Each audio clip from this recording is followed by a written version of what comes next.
শাহ ইসাক রহমতুল্লাহ আলাহি কওমি মাদ্রাসার মেধাবৃত্তি 2026 আজকে অনুষ্ঠিত বৃত্তি পরীক্ষা।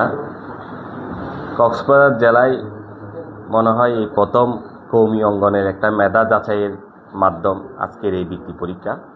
আমি এসে অনেক সন্তুষ্ট, আনন্দিত এবং আমি বেশি উৎসাহিত হয়েছি এই জন্য যে কওমি অঙ্গনের যে এরকম একটা মহৎ উদ্যোগ এই প্রতিষ্ঠান যে নিয়েছেন, শাহ ইসাক রহমতুল্লাহ আলাই একটা প্রতিষ্ঠান, ওনার নামে একটা প্রতিষ্ঠান, ওই প্রতিষ্ঠান যে এই উদ্যোগটা মহতী উদ্যোগটা নিয়েছেন, এটার জন্য আমরা এলাকাবাসী এবং আমরা যে সচেতন মহল যারা আছেন সবাইকে বলবো আমরা এই প্রতিষ্ঠানকে অনেক দূরে নিয়ে যেতে যে আমরা সবাই ওই প্রতিষ্ঠানের পাশে দাঁড়াবো ইনশাআল্লাহ।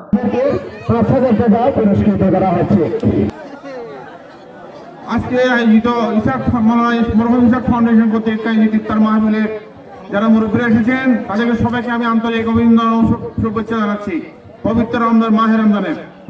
প্রিয় ভাইয়েরা আমার, উপস্থিত মুরব্বীরা, আমি সর্বপ্রথম এখানে আসলাম আজকে মাশাআল্লাহ হুজুরের মাওলানা ইউসুফ সাহেবের যে আয়োজন, যে কর্মতৎপরতা দেখে আমি অত্যন্ত খুশি হয়েছি, আনন্দিত হয়েছি।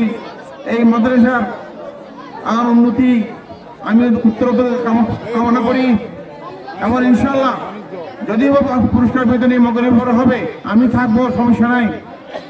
তো ভাইয়ার যারা আজকে এই উদ্যোগটা, বিশেষ করে ইসাক ফাউন্ডেশনের আর সম্মানিত আর ভাই, ছোট ভাই, তারা ধন্যবাদ জানান।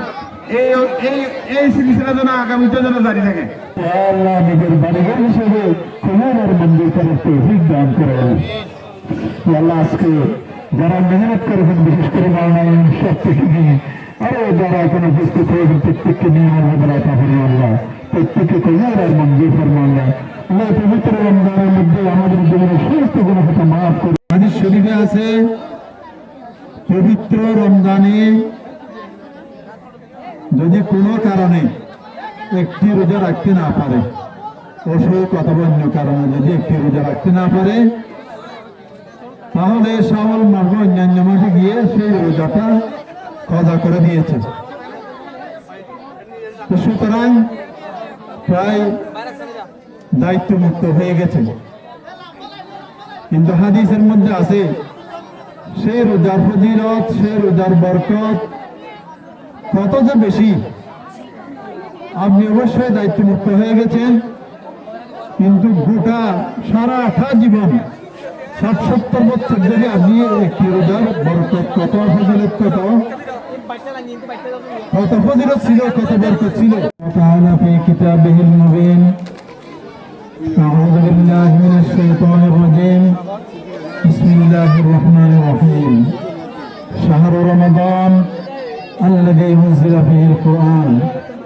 وقال النبي صلى الله عليه وسلم ثلث من الصائم عند الله أطيب من ريح المسك أو كما قال عليه الصلاة والسلام. يا الله لما سبحانه وتعالى ফাউন্ডেশনকে ইয়া আল্লাহ বেশি থেকে বেশি জনগণ ইসলামের খিদমত করার তৌফিক দান করে আল্লাহ। ربنا تقبل منا إنك أنت السميع العليم وتب علينا